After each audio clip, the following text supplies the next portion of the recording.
Presidential Broadcast Service. Radyo Pilipinas. Radyo Publiko ng Bagong Pilipinas para sa Bagong Pilipino. Naghahatid ng mahahalagang balita at impormasyon na guugnay ng pamahalaan sa sambayanan. Tulay sa himpapawid ng serbisyo publiko. Radyo Pilipinas. Radyo Publiko. Ang boses ng Pangulo sa Iloilo. Radyo Pilipinas. 585 AM. Oras sa Radyo Pilipinas, Philippine Standard Time, alas 8:01 sa aga.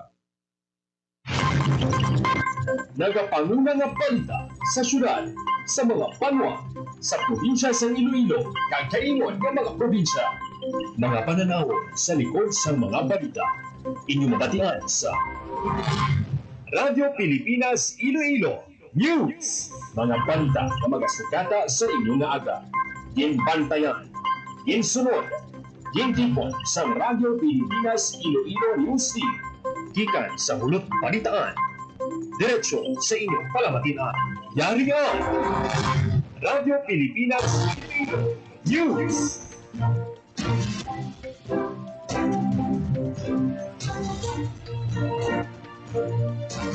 Ayong aga Pilipinas, good morning Western Visayas. Welcome sa Radyo Pilipinas News. Buong adlaw sa Miyerkules, Enero 28, 2026. Ako ang inyong tagbalita, Jinel Baclay, kag karon sa aton banantayan kag mainit ng mga pangulong dinalaan.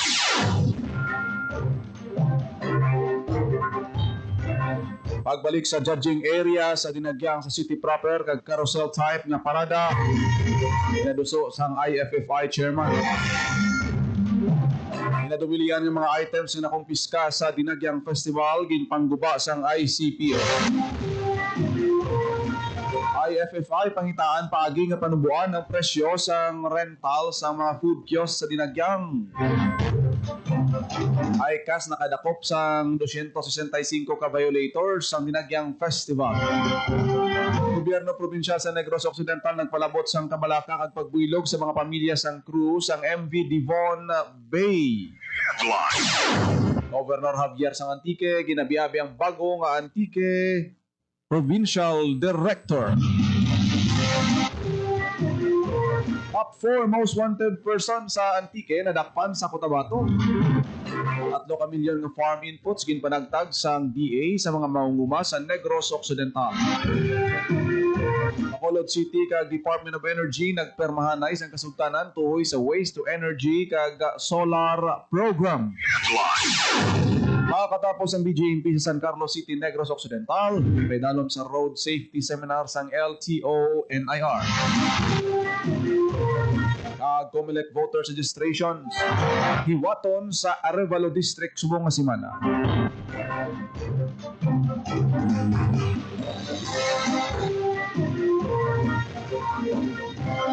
Oras sa Radyo Pilipinas, Philippine Standard Time, alas 8:04 sa aga kag karon sa detalye sang aton mga Pilipinas. Radyo Pilipinas News.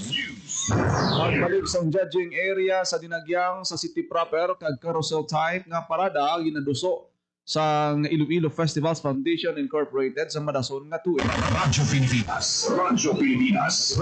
Sa balita ni Emma Rose Santiagudo. Ginabiso ni Iloilo Festivals Foundation Incorporated upon IFFI Chairman Judge Pomya ang pagbalik sa original na ruta sa dinagyang festival sa city proper kasunod sa nagkalain-laing reaksyon sa mga pumuluyo sa ginhiwat na dinagyang Festival 2026. Sunod kay Pomya, kumpurno man siya sa pagpahangtang sa judging area sa mga dinagyang sa Iloilo Freedom Grandstand kag sa lapas partikular sa Iloilo Sports Complex kag sa Huervan Street.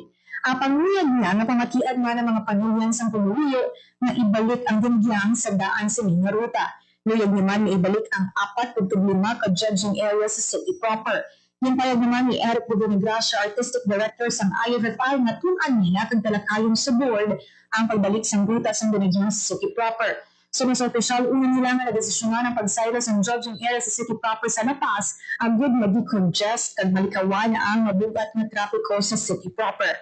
Apang ginhalag niya nga kung amo ini ang mga desisyon sa chairman sa IFFI pati na sa alkalde sa syudad, pagkasundin ini nila.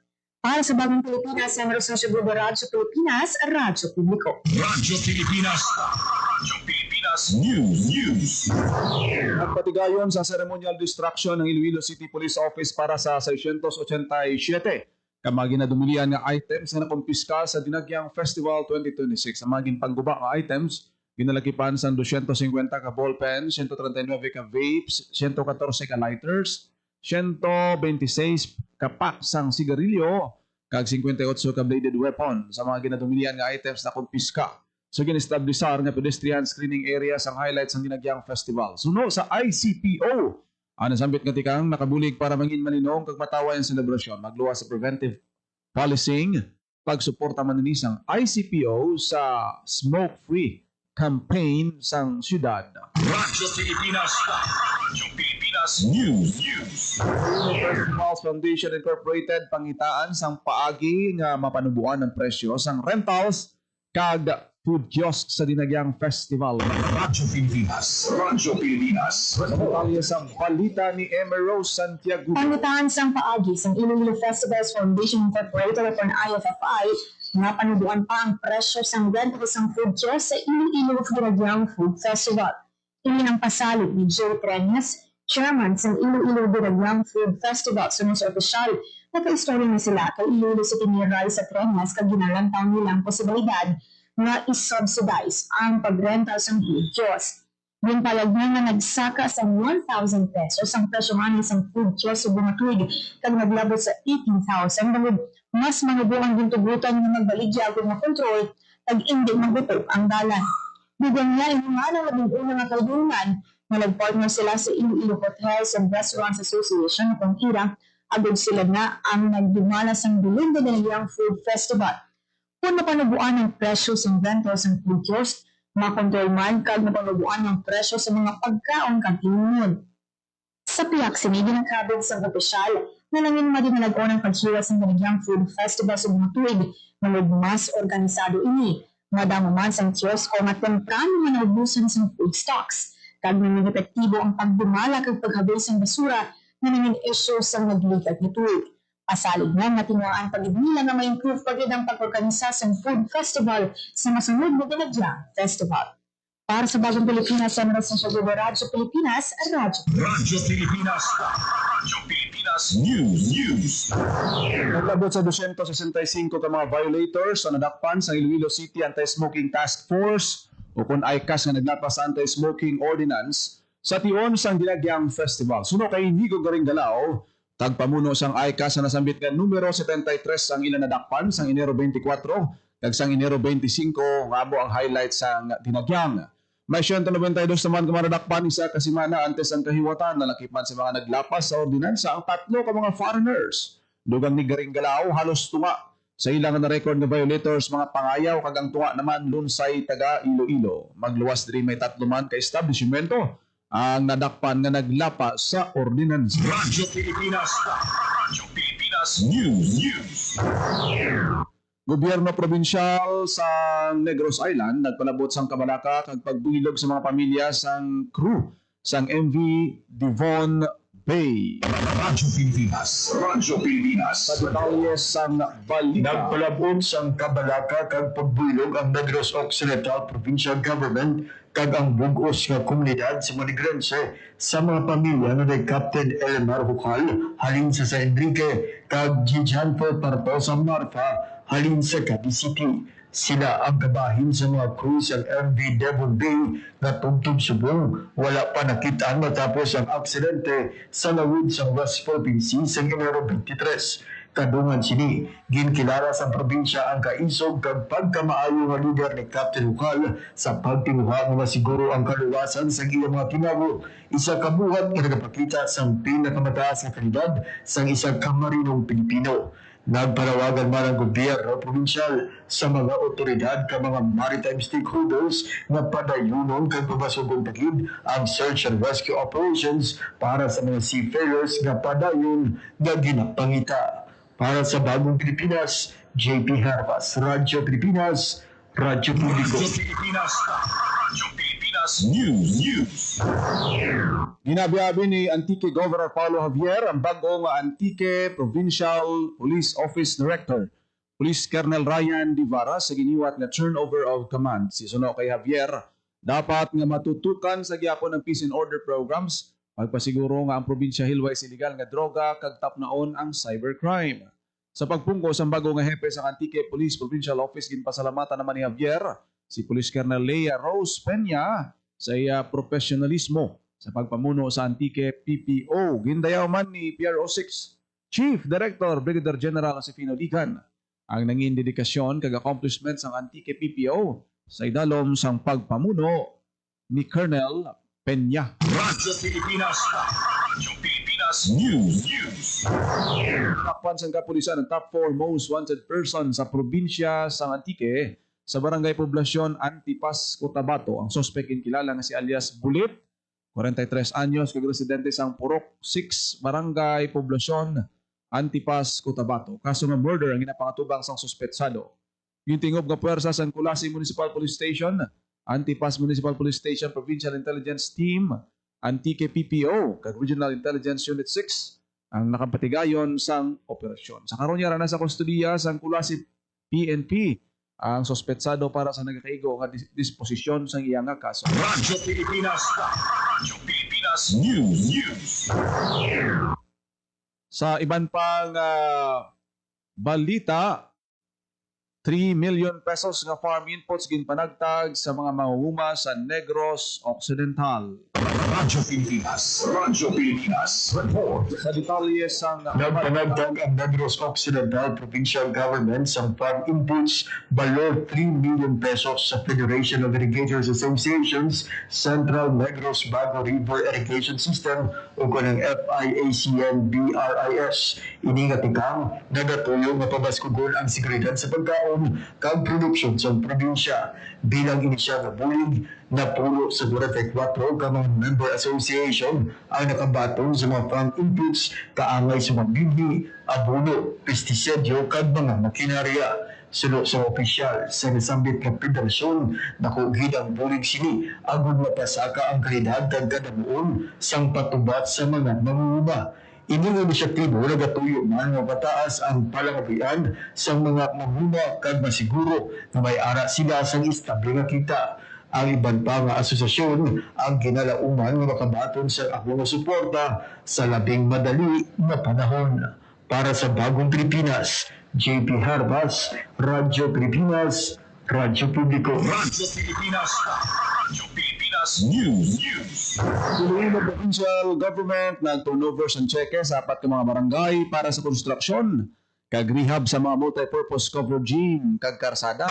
Radyo Pilipinas. Radyo Pilipinas. Sa balita ni Marian Grace Ernia. Nag-turnover sa cheque ang Iloilo Provincial Government sa 4 ka barangay sa probinsya para sa konstruksyon at rehabilitasyon sa multi-purpose covered gym kag dalan.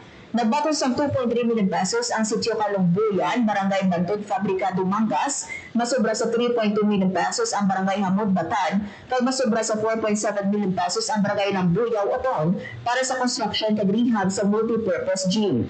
Mismo sa Iloilo Governor Arda Pasol Jr. ang nag-turnover sa cheque sa mga barangay. Samtang kin-turnover naman ni Provincial Administrator Dr. Raul Banyas kay Barangay Captain Melcher Lopez ang masobra sa 2.9 million pesos na cheque para sa pag-complete sa dalan sa Barangay Balibagan Este, Santa Barbara. Para sa Bagong Pilipinas, Marian Grace Aranyata, Radyo Pilipinas, Radyo Publiko. Radyo Pilipinas. Radyo Pilipinas News. Bacolod City kag Department of Energy nagperma ang kasuntanan tuhoy sa waste to energy kag solar program. Radyo Pilipinas. Radyo Pilipinas. Report. Sa detalye sa balita ni JP. Nagpirma ang Bacolod City Government kag ang Department of Energy kung DOE sa isa ka Memorandum of Agreement para sa Waste to Energy kung WTE Development Project. Kadungan sining ang paglunsar sa programa na Solar Solutions for Government na nagatuyo nga pasagaron ang enerhiya sa pampubliko nga pasilidad samtang ginapanubo sa 10% ang konsumo sa kuryente kagatong. Sa idalom sa programa, ginalauman ang pag-deploy sa LED lighting system, inverter type air conditioning unit, smart metering, solar PV installation, kag electric vehicle charging infrastructure. Samtang ang proyekto nga WTE magahimo sang solid waste material nga mangin renewable energy agud mabuhinan ang methane emission kag makahatag sang buong supply sang kuryente. Ginpabutyag ng Merga sa Taya nga magluwas sa maayong garbage collection, ilatiwaan gid nga labuton ang waste to energy plant bilang solusyon sa problema sa basura. Gindaya naman ni Energy Secretary Sharon Green ang moderno nga matikan sa Bacolod City sa waste management kag energy solution. Para sa Bagong Pilipinas, JP Harvas, Radyo Pilipinas, Radyo Publiko. Radyo Pilipinas News.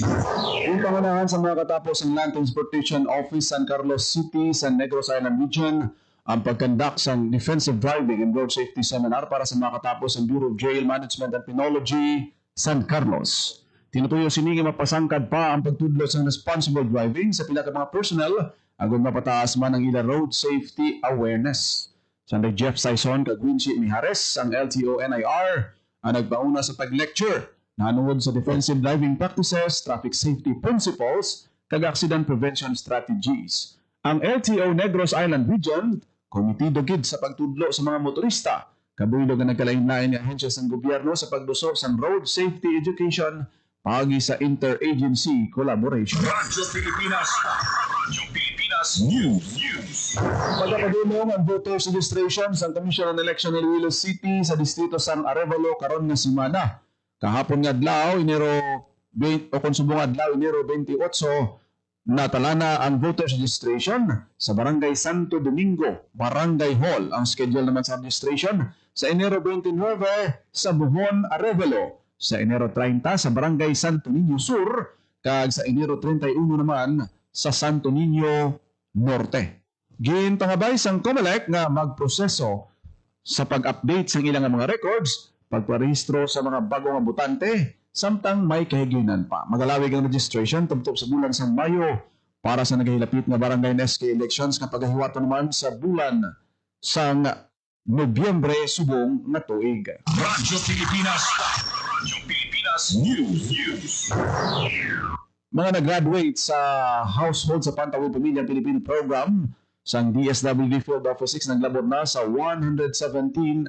Radyo Pilipinas Report. Sa detalye sa balita ni Marian Grace Eric. Naglabot na sa 117,000 na household ang nakagraduate sa Pantawid Pamilyang Pilipino Program o 4P sa Western Visayas as of January 5, 2026. Gimpahayag ni Department of Social Welfare and Development Field Office 6 OIC Regional Director Joselito Estambor nga nag-exit o kung nag-graduate na sa programa ang mga benepisyaryo bago nalabot na ang level 3 o self-sufficient level o kung wala na sa may ginamonitor ng kabataan edad 18 years old tanao. Sa masobra 117,000 na nag-exit o kung nag-graduate, masobra sa 15,000 sa Ilag gikan sa Aklan, masobra sa 18,000 sa Antique, masobra 24,000 sa Capiz, masobra 4,000 sa Guimaras, masobra 54,000 sa Iloilo. Sa karon may masobra pa sa 151,000 na active 4Ps na also beneficiary ang DSWD6 sa diin masobra sa 274,000 na kabataan ang ginamonitor nga limpi score to senior high school pinaagi sa education conditionalities. Samtang ginpahilman ni RD Estambor nga may masobra sa 100,000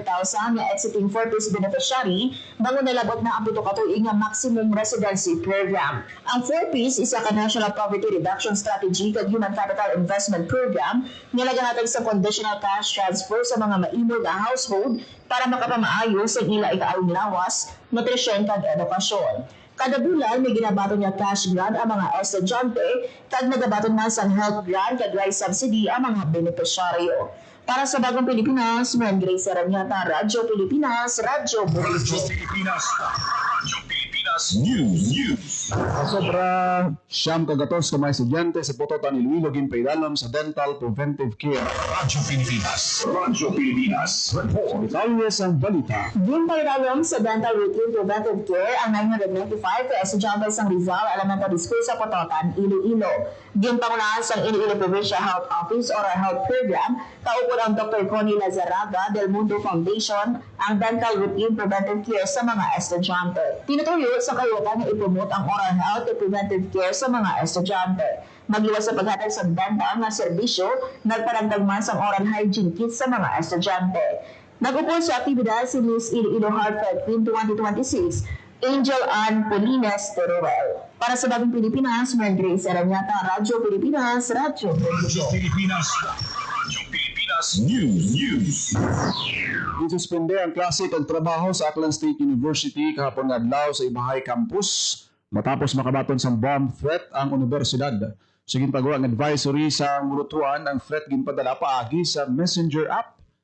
Nakapakigamot na ang universidad sa mga otoridad agud ma-verify kung diin naghalin ang bomb threat.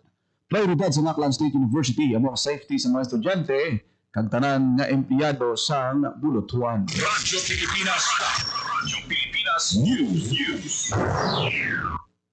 76.1 million pesos nga bulig sa mga mangunguma kag mga isda ginpalabot sa DA sa probinsya sang Aklan. Radyo Pilipinas. Radyo Pilipinas. Report. Sa detalye sang balita na Nagpulong ang Department of Agriculture o DA sa pampangunan ni Secretary Francisco Chu Laurel Jr. sang 76.1 million pesos kabalor sang agri-fishery project sa Aklan. Katuyoan sini ang pagpaayos ang palangitan-an sa mga mangunguma kag mangisda paagi sa paggamit sa modernong kagamitan kag teknolohiya. Ini kabahin man sa pagtuman sa handom kag direktiba ni President Ferdinand R. Marcos Jr. na obrahon ng modernong agrikultura kag siguraduhon ang seguridad sa pagkaon. Takip sa mga ginpalabot na bulig ang tractors kag harvesters, insurance and indemnity checks kag fiberglass boats para sa mga mangingisda. Paagi sini, gidalauman nga maging mas madugo ang gasto kag maging mas maayo ang pagpangabuhi sang mga benepisyaryo. Para sa Bagong Pilipinas, JP Hervas, Radyo Pilipinas, Radyo Publiko. Radyo Pilipinas. Radyo Pilipinas News. Nagdangat sa 2,131 ka mga bakulod noon na natigayon nga nagbaton sa ilang mga request sang bulig sa idalom sang assistance to individuals in crisis situation o CONAICS. Ini ang nagabalor sang kabugusan nga 8.2 million pesos. Ang nasambit nga payout ang ginhiwat sa Bacolod City College Gymnasium agin patigayon sa Department of Social Services sang DSWD. Sunod sa Bacolod City Government, ang gobyerno sa syudad padayon sa pagpalabot sa mga organisado nga patas nga paghatag sang bulig sa mga kwalipikado nga benepisyaryo sa tion sang ila kabudlayan kag pagkinahanglan. Radyo Pilipinas. Radyo Pilipinas News. Oras sa Radyo Pilipinas, Philippine Standard Time, alas 8:20 Radyo Pilipinas. Radyo Pilipinas. Lagi nyo nabatian ang detalye sa nagapanguna nga balita sa pagpangalagad sa Radyo Pilipinas News. Subong adlaw sa Miyerkules, Enero 28 na kita tuwing 2026. Sa dugang pa nga balita, kag impormasyon, please share, follow, kag like lang ang aton Facebook page Radyo Pilipinas Iloilo kag Radyo Pilipinas Community Group. Salamat kid sa aton sining mga FB Live viewers nga upod sa aton sining pagpangalagad kada aga. Kung naging lamang inyo alagad ang inyong tagbalita, Janelle Baclay. Mayong aga, Pilipinas. God bless. Iloilo.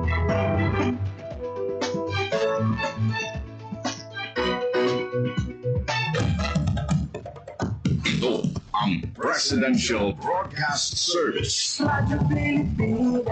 Radyo Publiko ng Bagong Pilipinas para sa Bagong Pilipino. Naghahatid ng mahahalagang balita at impormasyon na guugnay ng pamahalaan sa sambayanan. Tulay sa himpapawid ng serbisyo publiko. Radyo Pilipinas. Radyo Publiko. Ang boses ng Pangulo sa Iloilo. Radyo Pilipinas. 585 AM.